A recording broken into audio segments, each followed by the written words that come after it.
lunch lady, Ann Cooper. Glad to see you there in your starched whites. Why are you so upset about schools serving chocolate milk?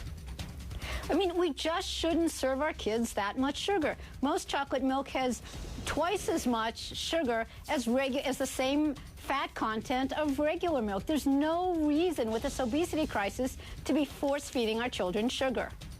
Well, I want to bring in Dr. Neal Barnard, the national best-selling author of a fantastic book, 21-Day Weight Loss Kickstart. You're an expert in combating obesity. Now, in your opinion, doctor, is this just about the sugar or the high fructose corn syrup in flavored milk?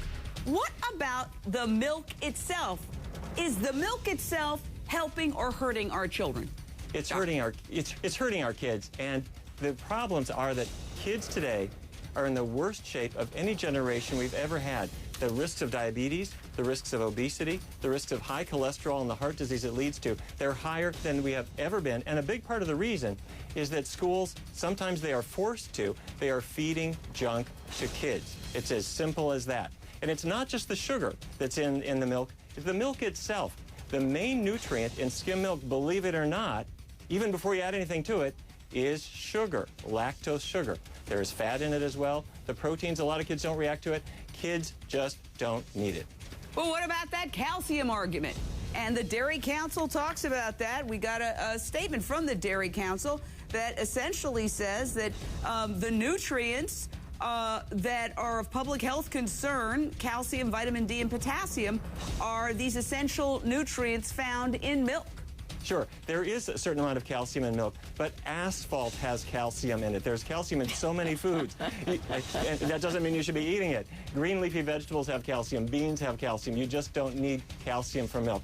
The vehicle for delivering that little bit of calcium has enough fat, enough calories, enough sugar, enough junk to really put kids at risk. There's no reason for it.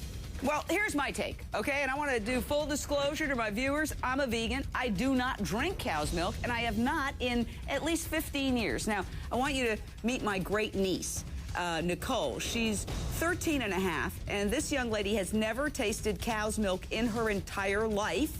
She's, well, a vegan. We have a lot of them in my family. And she's very tall, very healthy, and doing very well in school.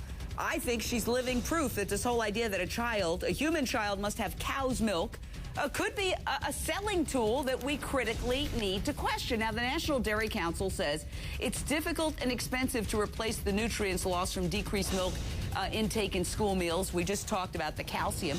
But you just heard Ann Cooper, Dr. Neal Barnard, say there's calcium in plenty of other things that we can get, and we're not suffering from some massive calcium deficiency nationally. So why pushing the milk all the time?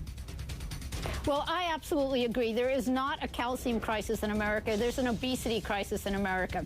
The reason we serve milk in schools is because of the National Dairy Council. I mean, it's a lobbying effort.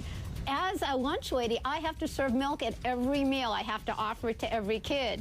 You know, and milk can be, I actually think that milk could be part of a healthy diet, but the idea that in schools we would be serving it to kids 1, 2, sometimes 3 times a day. It's funny, they put vegetarian food in front of them when they were hungry. Some of them booed, some of them eyed, but at the end of it, they all was fed well.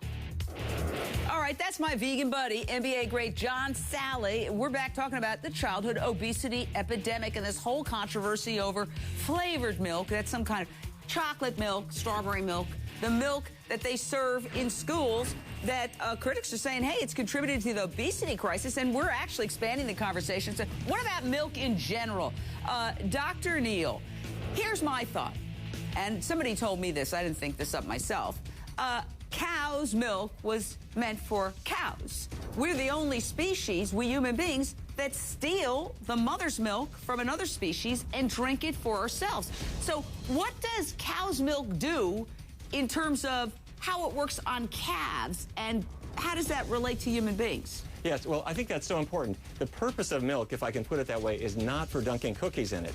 The purpose of milk is to make a calf grow, and so it contains not just calcium and protein and fat, but it contains hormones, it contains growth factors, and it stimulates the production of more hormones and more growth factors in your body. And you don't need that, particularly in adulthood.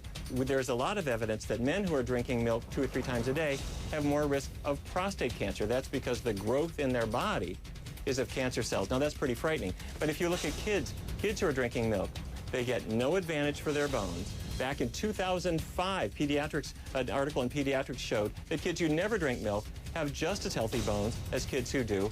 But what they are getting is a lot of fat, a lot of sugar, and a lot of health problems. Well, here's my big issue. We've got an obesity plague in this country. Obesity is not just an epidemic anymore. It is a plague. The amount of overweight children in this country is growing at an alarming rate. Kids Health says 1 out of every 3 kids in America is overweight or obese.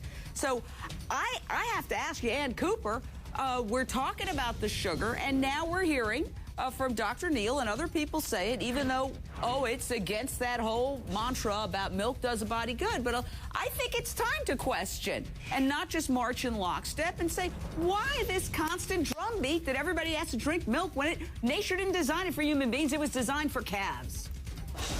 Well, you know what? I don't want to debate whether we should serve milk in schools or not, because the USDA demands Why not? If it's getting kids, if it's contributing to kids getting overweight, maybe we need to start thinking outside the box here. If you serve chocolate milk, it has 150, 200, 220 calories, depending on the type.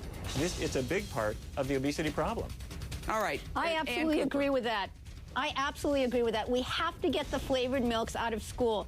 If a child chooses flavored milk every day for the 180 days they're in school, they'll gain 2.5 or 3 pounds just from the added sugar in that chocolate milk. It's crazy. We have to stop this. A lot of people say, well, what's the alternative? And obviously we all know there's soy milk and there's rice milk and there's almond milk. But let's also question the idea that we all have to be drinking this milky substance. Where did that come from? That's a cultural invention. I can wake up and have a green tea in the morning. I don't necessarily have to have something with milk in it. I can have a piece of fruit. I don't necessarily have to have something with a dairy product in it. So a lot of what we're told we have to do is really cultural conditioning.